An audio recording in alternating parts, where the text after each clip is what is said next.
Hi, welcome to session 10, wherein we are continuing our previous discussion that is about understanding Information Technology Act in totality.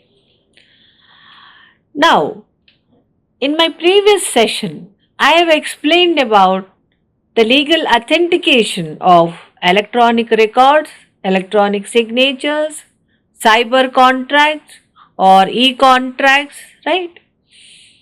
Now, when the entire governance is happening in the electronic form, in the cyberspace, these steps are very much required. And let me tell you that unless this is authenticated, all these aspects of the electronic records or electronic transactions, e-business transactions are authenticated by law, it is not at all possible for the enforcement of them in the court of law. That is the utility of this authentication. Why, you may think, as a non-law person, why should you do all this? If it is not authenticated, a particular aspect, a particular fact by a law, it is not at all enforceable in the court of law. Let me tell you, right? With this clarity, let us move on and continue with our discussion from the previous session. So now, in the previous session, almost in the fag end of the discussion, I have explained about the 43A, that is the civil contravention or hacking, which we have called. What is the remedy available in a civil law for the act of hacking? So I told you that it is compensation. Now, who is the adjudicating authority? So we are starting this session with this aspect of adjudication. So normally who does this and who has been given the power? Section 46 of IT Act gives power to adjudicate or to judge the matter to any officer who is not below the rank of director, right, from the government of India or any other equivalent of officer from any state government. This is what is the rule as per 46. Now what is happening is, this is entrusted, this adjudicating power is entrusted to Chief Secretary IT Department. So if there is any civil dispute, please understand, there is any civil dispute in the matter of e-contract or e-banking, e-taxation, then they can first go to the Chief Secretary of IT Department because he is the adjudicating officer. You cannot go to a court, let me tell you. Let me make it very clear. You cannot go to the court, he is the adjudicating officer, you have to go to him. And he can adjudicate the matter, he can give a judgment as well. But there is a condition here, that is, the value of the dispute shall not be more than 5 crores. Or the injury or damage, okay, or the claim which you are forwarding should not be more than 5 crore. Like you are asking 10 crores of compensation, then that adjudicating officer will not have the power to adjudicate the matter. Then what to do?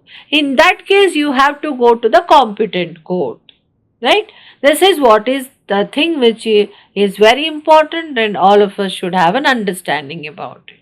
So this kind of thing, in legal terms, it's called as pecuniary jurisdiction, right? He has jurisdiction. Adjudicating officer has the jurisdiction only up till 5 crore rupees, not more than that. Please remember. And moving ahead, how he will do so? This adjudicating officer will have all the powers of a civil court. Like what he has to do is, he will give an opportunity, a reasonable opportunity for making a representation in the matter, and on such inquiry, if he is satisfied that a particular person has committed the contravention, he may impose such penalty as he thinks fit in accordance with the provisions of the section. Then, no person shall be appointed as an adjudicating officer unless he has experience in the field of information technology and legal and judicial experience as it is prescribed by the central government, right? So, more than one adjudicating officers also can be appointed depending upon the workload and other issues. So, I have told you that every adjudicating officer will have the powers of a civil court, okay? Civil court. And like what are the powers which are having with the civil court, which are enjoyed by a civil court? A civil court can summon people, to bring documents, they can conduct inquiry, they can conduct the trial, and they can also give a judgment saying that this claim which is made by the plaintiff is correct. If it is correct, then compensation will be asked to be paid by the respondent. If the plaintiff's claim is not correct or incorrect, then no compensation will be given by the court, right?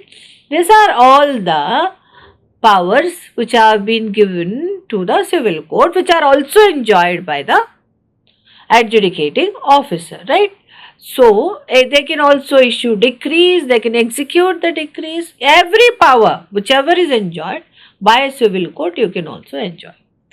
Now, I have told you already that secretaries of information technologies of each of the states, as per 25th March 2003 circular given by the central government of India, they were given the power to be an adjudicating officer in civil contraventions, right?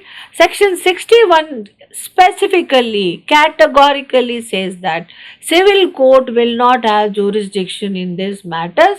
Then also again pecuniary jurisdiction, that is 5 crores rupees is also there. You have to check both. Moving ahead, appeal, right? So some judgment is given by the adjudicating officer. So he has asked B to give compensation of some 4 crores, 4.5 crores. Now he thinks that no injustice is done to me. Then what he will do? He will file an appeal. Normal procedure. So where he has to file the appeal? He can file an appeal from the decree given by the adjudicating officer to a high court. High court, okay? This is how an appeal can lie. Now, another important point I wanted to tell you here, that the Cyber Appellate Tribunal, okay, the Cyber Appellate Tribunal, which is headed or presided by Secretary of IT Department, now it got merged with TDSAT, okay, Telecom Dispute Settlement Appellate Tribunal. Now, this is the tribunal which is listening to and giving decrees in cases of civil claims in Information Technology Act. So, this is all about civil law. And let me tell you here, this is one legislation which contains both sides of law, civil law and also criminal law. Normally what happens is, a particular legislation would deal with offences only. A particular legislation, Indian Contract Act, deals with civil law. Marriage Act, Hindu Marriage Act deals with civil law. Indian Penal Code only deals with criminal law. Money Laundering Act deals with criminal law. Dowry Prohibition Act deals with criminal law. Prevention of Immoral Trafficking among Women and Girls Act deals with criminal law, right? So this is the normal pattern which you will find, but Information Technology Act is different in the sense it contains both civil side and also the criminal side in the same legislation. I want you to note down this particular special feature of this law. Now, we are dealing with the second side of it, that is the criminal side. Some offences I have explained so far in my previous classes in detail. Now here I am running through all the offences which are present in the IT Act, not in a greater detail, but I am giving you a bird's eye view. Section 65 deals with tampering with computer source and documents, right? This I have already explained in my previous classes. I told you this is an offense of hacking, and knowingly or intentionally mens rea forms a part of this offense, okay? And knowingly intentionally means you have to look into his guilty mind while he was committing the act, right? And also there is a punishment, imprisonment up to 3 years and fine up to 2 lakhs. This is 65. Then 66, this refers to the same hacking. Then it uses different stages or states of mens rea. This section uses the word dishonestly and fraudulently. So, what is dishonesty? What is fraudulently is defined in Indian Penal Code earlier and now in Bharatiya Nyaya Samhita. So, dishonest act means wrongful gain or wrongful loss, causing wrongful gain to one person or causing wrongful loss to some other person. It's called as dishonest intention. For example, I have stolen a watch which is worth 2 lakhs from which belongs to my friend. Right? I'm stealing it. It is an offense of theft. My intention is dishonest because I am causing wrongful loss to him and I am also causing wrongful gain to myself, right? So, fraudulent means to deceive, with an intention to deceive. If you commit an act, this is called as a fraudulent act, right? Dishonestly and fraudulently. If this is the mens rea, this is the guilty mind of the accused, then the case is covered by section 66. Now, 66A, this is nothing but cyber stalking. 66A actually was a solution to two major offenses. One is cyber stalking, second one is cyber defamation. Majority of cases are registered under this category, these two categories only. But unfortunately, as I have explained in my previous session, 66A is deleted and repealed by the Supreme Court of India in Shreya Singhal versus Union of India because of some scope which is given by the act has become overbroad and it was overly misused or abused by the police department. That is why this was repealed. But I would say, as a researcher and also as an academician, that it has to be reintroduced after making some changes in the law, like removing those words which have given a lot of power to the police. They can remove them and but reintroduce into the system or into the act. Then, of course, 66A is scrapped. 66B. Receiving stolen property is an offense. Do you know this? If a thief comes to your shop and he will offer to sell a jewelry which he has stolen, knowingly well that it is a stolen property, if you take it and give him some money, you are liable for an offense as per the Indian Penal Code and also as per the present BNS. Let me tell you. A receiver of stolen property is an offender. So also, receiving stolen computers, this is also an offense as per section 66B, for which 3 years of imprisonment and fine which may extend to 1 lakh rupees can be imposed on the accused, right? The next offense is identity theft. Okay, phishing, forming, this is all identity theft.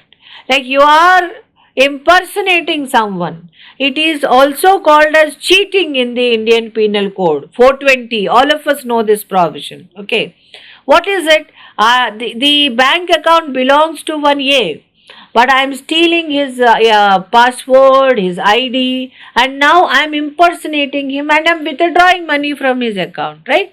This is all covered under section 66 This can be called as identity theft. 66D is impersonation or also called as cheating, right?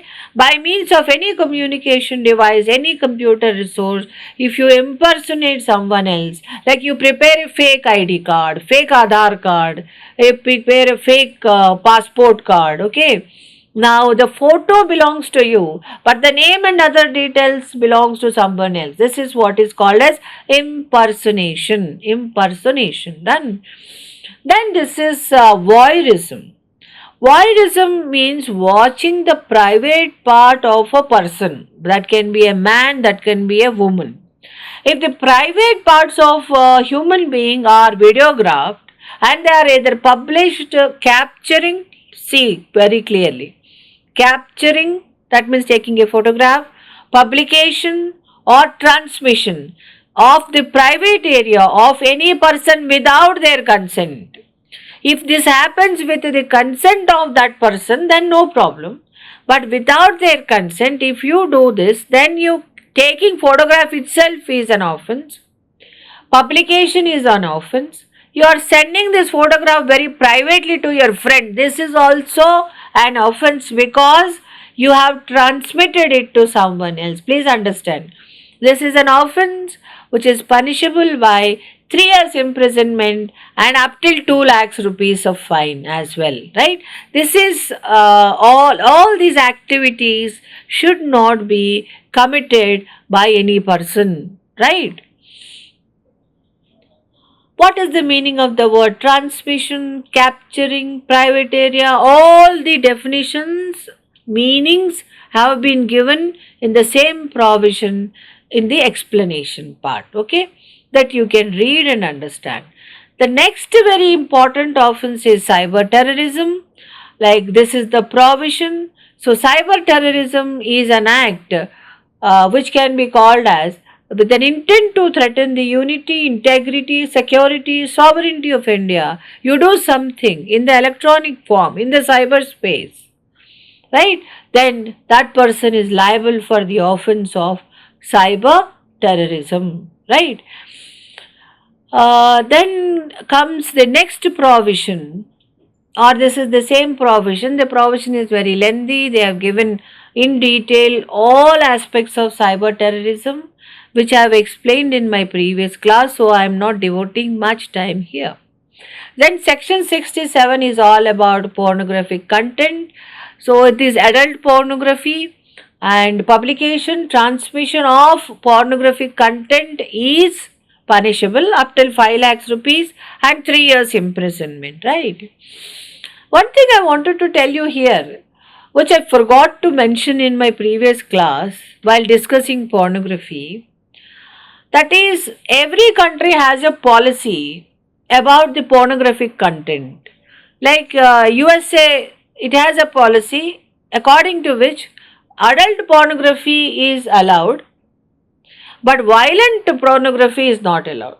UK has their own policy, like South Africa has, but India doesn't have any policy like that. So we should have discussed about it and should have a policy. As of now, what's happening is just happening like that, or we are allowing it to happen. Like I told you that one can watch a pornographic movie in private but not in public. There is no law or a policy which says so expressly. This is happening, but this is how it is also affecting us, right? Moving ahead, section 67A, this deals with child pornography. Child pornography is banned worldwide. Child picture, any children, any any child, any kid, that he can be belonging to your own country or a foreign country, if he is used in making of a sexually explicit act or a conduct or a movie, it should not be watched. That is the gravest offense as per the law of this land and as per the law of any land, any country. So one has to be very, very careful while dealing with child porn. And these are all the, what do you call it, the sections, the explanations which are related to child pornography. Then comes punishment for abatement of offenses. So what is meant by abatement? Abatement means instigation. Okay, instigating a person to commit offense is abatement. Helping a person in committing the offense is abatement. For example, there is a girl by name X. I'm asking her, you please go hit B. Go hit him black and blue, I'm saying. I'm abetting her to commit an offense. I'm an abator and I'm equally liable along with the person who actually went there and hit that girl. Right? This is what is called as abatement. Abatement means instigation or instigating a person to commit an offense. So normally, as per the general criminal law of this country, abator is liable on par with the person who committed the offense, because this criminal intent has originated in my mind. I am equally liable with the person who went there and had hit the girl, right? Then comes 84C, attempt. What is an attempt? If I can explain it in simple terms, attempt means, for example, I wanted to commit theft in some A's house. So I have started from my house. Before starting, I have made a plan, right? I will go to his house at 12 o'clock in the midnight. There is no security guard posted there, so I can directly go through the gate. Then I'll break open the lock. Then I'll go to the almirah. I'll break open with some other tool. Then I'll take the money. This is my plan. Okay, this is the design which I have prepared. Then I have procured all that equipment, a knife, a rope, and all those breaking tools. With all this bag, I am starting from my house. I've started and now I'm moving. I'm walking on the road. I went there. Right? Right at the gate, there was a policeman. He arrested me and I am prosecuted now. So, what is this offense which I have committed? This is what is called as attempt, because I haven't committed the theft completely. I did not enter the house, I did not take the money, but before, just a step before, I was almost there. I was almost there. Just a step before, one step before, I could not complete the act because of the interference of the police officer. Or there was a dog there, it started barking. Or I entered inside, but in the box there is nothing. Box is empty. Right? For some reason, I am unable to complete the act. But from my side, I did everything what I could do. This is called as attempt. So for attempt also, person, the accused, is punishable. So how much punishment you can give? Half of the punishment provided for the offense. For example, 67, I am saying pornographic content transmission. It prescribes 3 years of imprisonment. Fine. So attempt to commit that act means half of 3 years would be 1.5 years.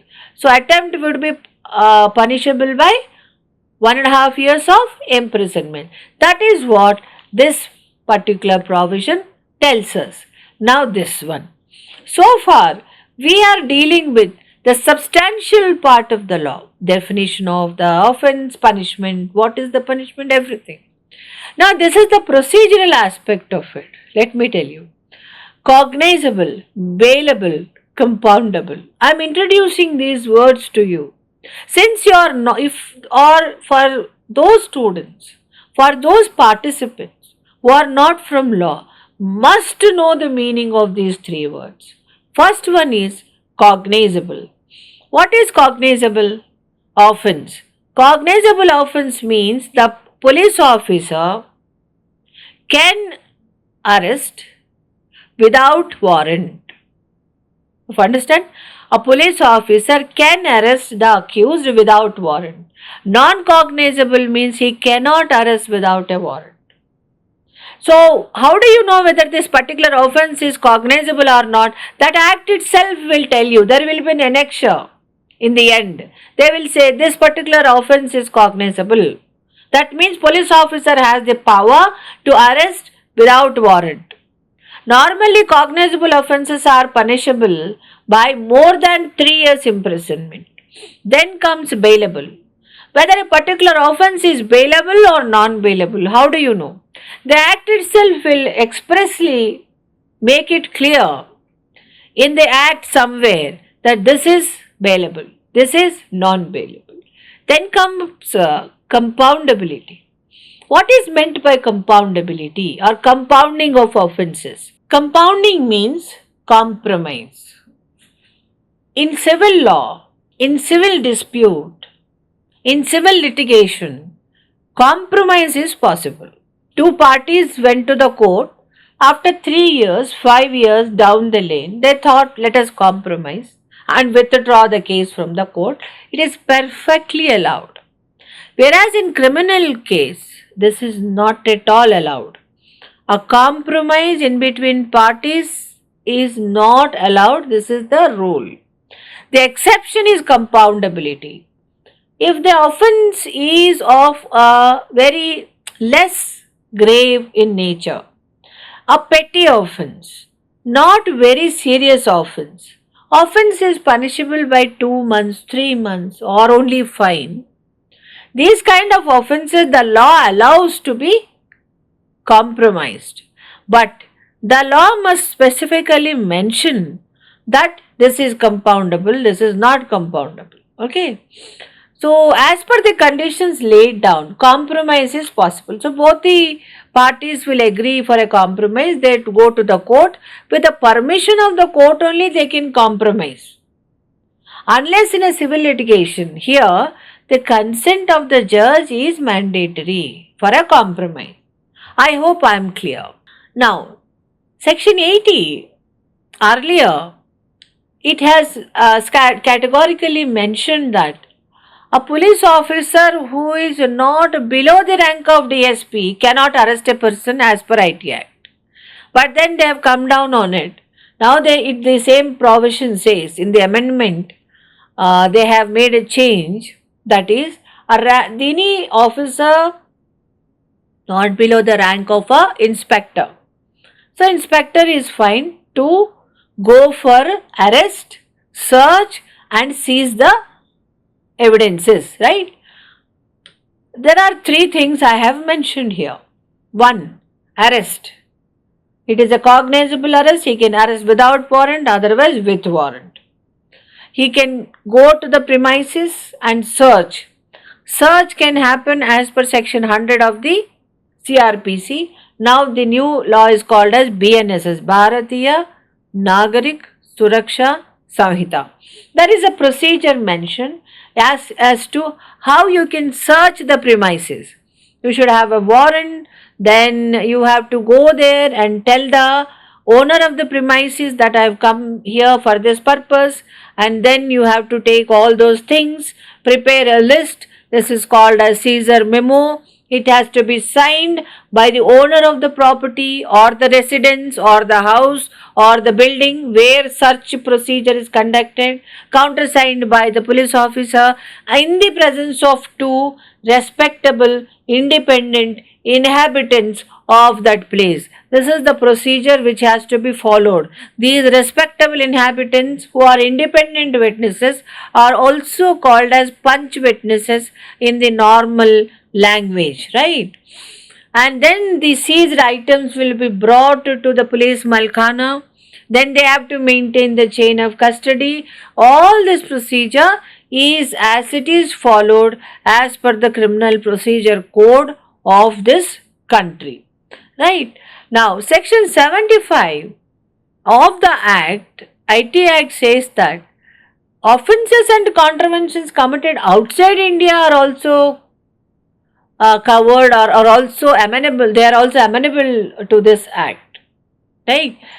When and how? Subject to subsection 2, if you can, I can read subsection 1. The provisions of this act shall apply to any offence or contravention committed outside India by any person, irrespective of his nationality. People say that this is a paper tiger, and a person, once he is not in the jurisdiction of this country, hardly we can do anything. No problem. Now, what is the recent development in this area? The government of India is planning to bring a new act in the place of Information Technology Act 2000. So the new act is, I think, it is called as Digital India Act. What is the form and shape of the act? Nobody knows, but the draft of the act is expected shortly, right? Then IT Act also has some provisions relating to internet service providers. Internet service providers are called as intermediaries. So who are these intermediaries? These are the people who are the owners of the websites, owners of browsers, right? So they are called as internet service providers. So they have certain responsibilities to carry on. Section 66 gives these responsibilities which were to be followed strictly and mandatorily by internet service provider. And section 66 also says that central government is expected to specify the manner and format in which data might have to be retained and then might have to be submitted to the government of India whenever it is required. And section 69 of the IT Act gives power to the government of India and also to the state government to designate officials who can intercept, monitor, decrypt, right, any transmission received or stored in any computer resource in the interest of the national security. Okay.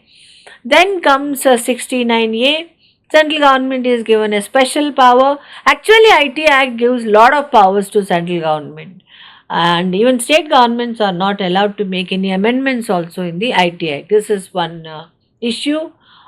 This is also one of the feature which we need to remember. Then comes protected system.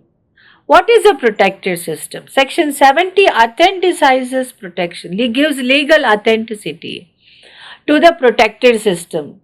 Like Government of India will designate some computer as a protected system because it consists of some very secret information, very sensitive information relating to the finance, relating to RBI, relating to defense mechanisms, okay? In those systems should never be touched by anyone. No hacking, nothing. If you try to get an access to that protection system or protected systems, then punishment up till 10 years. Normally hacking is up to 3, but here this is considered as a severe offense, serious offense than mere hacking. The punishment also is escalated to 10 years. Okay. Now, the last point for this session is the liability of companies and organizations. This liability is called as vicarious liability. Why it is vicarious? For example, I am running a company. There I have 100 employees, right? One of my employee, he committed the act of hacking. Okay? He committed the act of hacking. He hacked into my rival company's computer and he stole some data. Right? But as per law, the owner of the company is liable. In that case, though I haven't done anything, I am taking the responsibility. This is called as vicarious liability. Done. And then the principal and agent, okay, all these relationships come into this purview. Coming down to offenses, company, a corporation, an industry, they are all called as legal persons. They are not natural persons. Okay. So a legal person also can commit an offense. So For these offences which are mentioned in the IT Act specifically says that, expressly mentions that an offence if it is committed by the company, company also has to take the liability. Then you may get a question, how do you put a company in the jail? You cannot put a company in the jail because it is a fictitious person. So you have to do one thing, that is lift the corporate veil and see who are the people operating behind it. Inquire and check who was the person who took the decision because of which this offense has happened. That person will have to be sent to jail. If it is fine amount, okay, company can pay the fine amount. Understand? So these are all some very important issues which are incorporated and existing and found in the Information Technology Act. In my view, all of us, whether you are a law professional or not, all of us should know something about this law. So, I have tried to explain in simple terms all these complex provisions to you, which are embedded and incorporated Information and Technology Act. Thank you so very much for your patient listening.